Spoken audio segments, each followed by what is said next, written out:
श्री सद्गुरु स्वामिनः जय।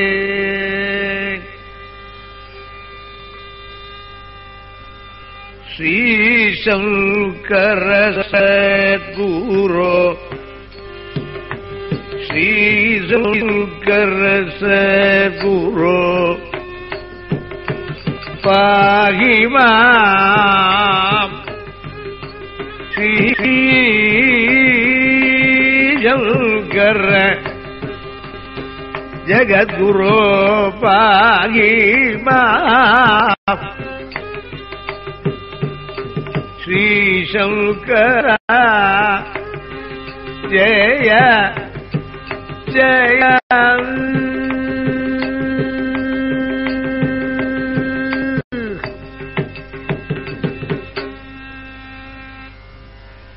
இந்த பாரத தேசம் புண்ணிய பூமியிலே எத்தனையோ மகான்கள் அவதாரம் பண்ணியிருக்கார்கள். அத்தனை பேரும் நம்முடைய அனாதியான சனாதன தர்மமான வேத மதத்தையே பிரதிஷ்டை பண்ணினார்கள். காலத்திற்கு ஏற்றவாறு எந்த வழியிலே ஜனங்கள் கடை தேர வேண்டுமோ அந்த வழியிலே அந்தந்த காலத்திலே ஜனங்களுடைய புத்தி நிலை, அவருடைய கர்மாவனுடைய நிலை, இதுகளையெல்லாம் நன்றாக தெளிந்து ஆலோசனை செய்து அவர்களுக்கு ஏற்றவாறு அநேக புத்திமதிகளை தாங்கள் வழங்கினதும் அல்லாமல் தங்களுடைய வாழ்க்கையிலேயே நடத்தியும் காட்டினார்கள். அப்படி காட்டினவர்களிலே முதன்மையாய் விளங்கினவர் ஸ்ரீ சங்கராச்சாரிய சுவாமிகள். அவரை சுவாமிகள் என்று கூப்பிடுவதனுடைய காரணம் அவர் சன்னியாசியாகவே இருந்தவர். நம்முடைய காலத்து பெரியவர்கள் எல்லாருமே சந்நியாச தர்மத்தையே கைகொண்டு வாழ்ந்தவர்கள். இல்லற போகத்தையே துறந்து நின்றவர்கள்.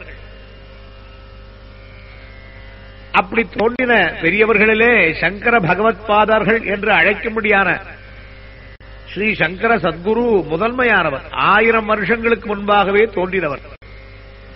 தட்சிணாமூர்த்தியே சங்கரராய் அவதாரம் பண்ணியிருக்கிறார் என்று பெரியோர்கள் சொல்லுவார்கள். அஜ்ஞானபதிதானாத்ம வித்யோபதேசாதி த்ராது லோகானி வடவிடபினஹ பூதோ நிஷ்பதந்தி முக்த்வா மௌனம் வடவிடபினஹ மூலதோ நிஷ்பதந்தி அஜ்ஞானாந்தர்கஹரபதிதானாத்ம வித்யோபதேசைஸ்த்ராது லோகானி. உலகத்தில் இருக்கிற ஜனங்களை காப்பாற்ற வேண்டும் என்கிற எண்ணத்தோடு கூடவே அன்றைய தினம் ஆலமரத்தடியிலே தவம் பண்ணிக் கொண்டிருந்த தட்சிணாமூர்த்தியே த்ராது லோகால் பவலவசிகாதபபச்யமானானி முக்த்வா மௌனம் வடவிடபினஹ பூலதோ நிஷ்பதந்தி.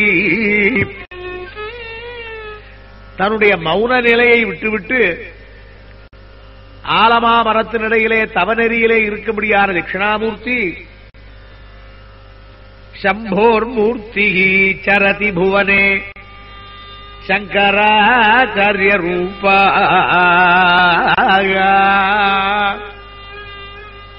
மௌனத்தை விட்டுவிட்டு ஒரே நிலையிலே யோகாசனத்திலே உட்கார்ந்திருக்கும்படியான நிலையை விட்டுவிட்டு தன்னுடைய திருவடிகளால் இந்த பாரத தேசமெல்லாம் நடந்து சரதி புவனே, புவனமெல்லாம் நடந்து நடந்து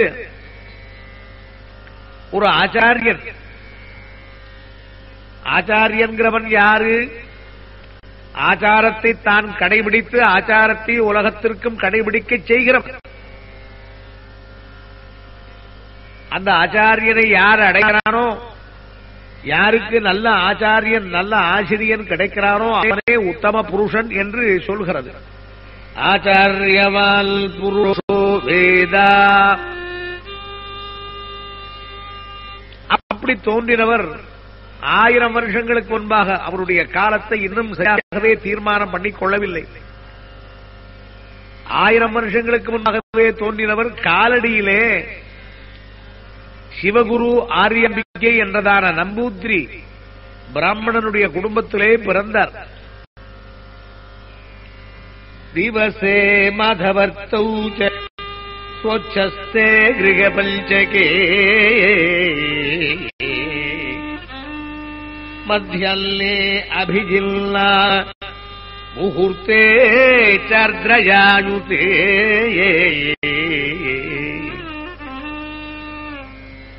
சிவகுரு ஆரியாம்பிகைங்கிறவர் பவித்திரமான தம்பதிகள்.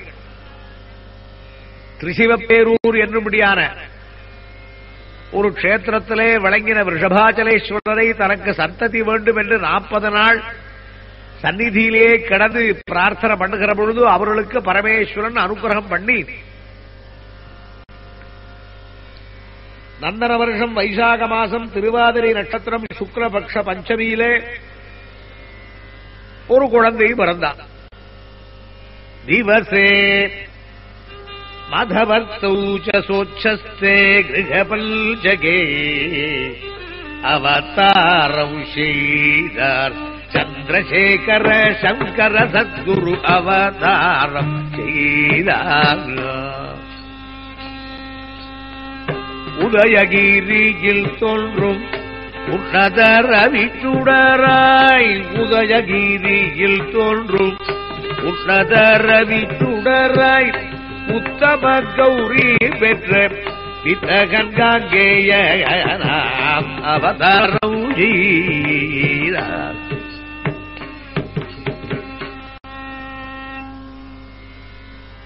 சாட்சாத் ஈஸ்வரனே குழந்தையாய் பிறந்திருக்கிறான் என்பதற்கு பிரமாணமான நிகழ்ச்சிகள் வாக்கியங்கள் அநேகம். அவைகளெல்லாம் இப்போது பார்ப்பதற்கு நமக்கு நேரமில்லை. ஆனால் குழந்தை உருவிலே வந்திருக்கிற இந்த பிள்ளைக்கு சங்கரன் என்று பெயரிட்டார். அந்த பெயரிட்டதும் 3 வயசு 4 வயசு வரலும் குழந்தையை வளர்த்திருக்கிற தகப்பனார் சிவகுரு புத்திரன் கிடைத்தான் என்ற பெருமையிலேயே இளவர் திடீர்னு ஒரு நாள் சிவலோக பிராப்தி அடைந்தார். தகப்பனாரை இழந்திருக்கிற இந்த பிள்ளை ஏற்கனவே உபநயனமும் ஆகிவிட்டது. 3 வயசுலேயே உபநயனம் ஆனது என்று சொல்றார்கள். அதுதான் சரியான காலம். அதன் முதற்கொண்டு வேத அத்தியனம், வேத சாஸ்திரங்களை படிப்பதற்கு ஒருவனுக்கு அப்பொழுதுதான் உத்தரவு கிடைக்கிறது. உபநயனம் என்றாலே பிரம்மத்தினிடத்திலே அழைத்துக் கொண்டு போகிறது என்று அர்த்தம். அந்த பிரம்மத்தினிடத்திலே அழைத்துக் கொண்டு போவதற்கு தகுதியுள்ளதான காயத்ரி மகாமந்திரத்தை உபதேசம் பெற்றுக் கொண்டிருக்கிற எவனுக்கும் வேதங்களை தெரிந்து கொள்வதற்கு வேண்டியதான அதிகாரம் கிடைக்கிறது. இந்த குழந்தை 3 வயசிலே வேதாத்தியனம் பண்ணி பேச வேண்டிய தருணமெல்லாம் வேத சாஸ்திரங்களிலே பரிச்சயம் கொண்டதான பேச்சாகவே அமைந்ததனால் 7-8 வயசுக்குள்ளே பரிபூர்ணமான ஞானத்தை அடைந்ததை அந்த ஊரில் இருக்கிற மகான்கள் கண்டுகொண்டு அதிசயப்பட்டு வியந்து நின்றார்கள். அதிசயமான குழந்தை இவன் அவதாரம் பண்ணின தெய்வத்தினுடைய அம்சமாய் பிறந்தவன் என்றே நினைத்தார்கள். பிரம்மச்சரியம் உபநயனமான உடனே விவாகமாகிற பர்யந்தம் அந்த காலத்துக்கு பிரம்மச்சரியம் என்று பெயர். வித்தையை தவிர வேறொன்றையுமே நினைக்காமல் தனக்கு ஆகாரம் கூட பிக்ஷை எடுத்துத்தான் சாப்பிட வேண்டும் என்ற நியமனத்தோடு கூட இருக்கிற இந்த பிரம்மச்சாரிக்கு 3 வீட்டிலே போய் பிக்ஷை எடுத்து வந்து அந்த பிக்ஷை அன்னத்தைத்தான் தான் சாப்பிட வேண்டும் என்று சொன்ன பிரகாரம் இந்த குழந்தை 7 வயசு தாண்டி 8வது வயசை அடைவதற்கு முன்பாகவே ஒரு நாள் எல்லா நாட்டுகளும் போலவே ஒரு நாள் பிக்ஷை எடுக்க போனான்.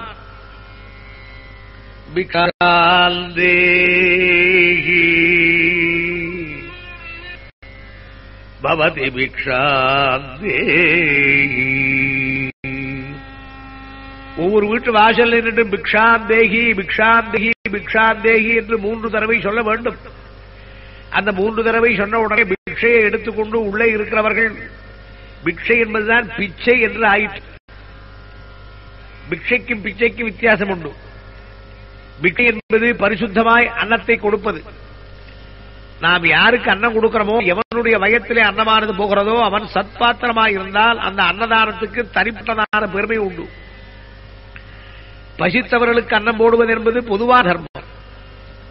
ஆனால் பிக்ஷை என்பது நல்ல பாத்திரம் உள்ளவன், நல்ல ஆச்சாரம் உள்ளவன், நல்ல குலத்திலே பிறந்தவன், நல்ல குணங்கள் கொண்டவன், அப்பேற்பட்டவனுடைய வயிற்றிலே நம்ம வீட்டு ஆகாரமானது முதல்ல போகுமானால் நம்முடைய வீட்டினுடைய செல்வம் உயரும் என்றதான ஒரு பழக்கம், ஒரு நம்பிக்கை, ஒரு சாஸ்திர பிரமாணம் அது இன்று பர்யந்தமே நடந்து வருகிறது. அப்படியே இந்த குழந்தையை தேடி அந்த வீட்டிலே ஒரு பெண்மணி பிக்ஷை போட நினைத்தாள். ஆனால் பிக்ஷை போடுவதற்கு அவள் வீட்டிலே அன்னமில்லை. அவள் பரம தரித்திரமானவள். எப்பொழுதுமே அவளுக்கு நித்திய ஏகாதசி. இன்றைய தினம் இந்த குழந்தை சங்கரன் என்ற குழந்தை வாசலிலே நின்று கொண்டு, அம்மா அம்பே பிக்ஷாம் தேகி பிக்ஷாம் தேகி என்று இனிமையான குரலிலே அழைக்கிறதை கேட்டு உள்ள முருகினவளான அந்த அம்மையார் தான் என்ன செய்வோம் என்று தெரியாமல் தத்தளிக்கிறார். ஐயோ குழந்தா, இன்றைய தினம் துவாதசிடா. துவாதசி அன்றி வேளையிலே பாரணை செய்ய வேண்டியவளான நான், எனக்கு எப்பொழுதுமே ஏகாதசி. பாரணை செய்ய வேண்டியவளான நான் என்ன பண்ணலாம்? பாரணை பண்ண வேண்டுமே. பாரணை பண்ணுவதற்கு வேறொன்றுமே இல்லை என்று நினைக்கிற பொழுது அப்பொழுதுதான் ஞாபகம் வந்தது. கொல்லைப்புறத்திலே விழுந்திருந்த ஒரு நெல்லிப்பழத்தை எடுத்து தான் பாரணை செய்வதற்கென்று ஏற்பாடு பண்ணிக் கொடுத்தாள். அகஸ்திய சாகௌ துளசி தர்த்ரி பலச்சுதஹ. அகஸ்திய சாகம் துளசி தாத்ரி பலம். பலம் என்று சொல்லப்பட்டது நெல்லிப்பழம், சுண்டைக்காய், அகத்திக்கீரை, இவைகளை துவாதசியிலே சாப்பிட வேண்டியதற்கு நேமம்.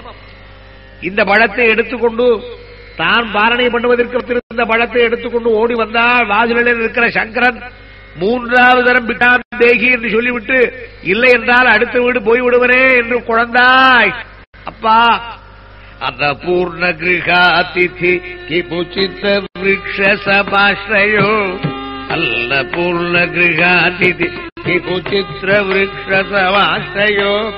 பாலரூபதரோகரோ மம பாக்ய சௌபதிகாகதா. பாலரூபதரோகரோ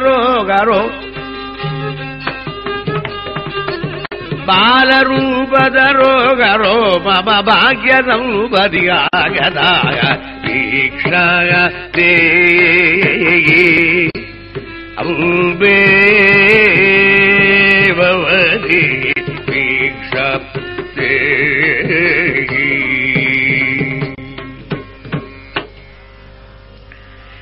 அன்றைய தினம் அன்னபூர்ணி தாயாருக்கு முன்னே நின்ற பரமேஸ்வரனே, இன்னைக்கு என் வீட்டிற்கு சின்னஞ்சிறு குழந்தையினுடைய வடிவத்திலே வந்ததோ என்ற எண்ணத்தோடு கூடவே ஆனந்த கண்ணீர் வடிக்கிறாள். தனக்கு கொடுப்பதற்கு ஒன்றும் இல்லையே, ஆனால் இதுவாவது கிடைச்சு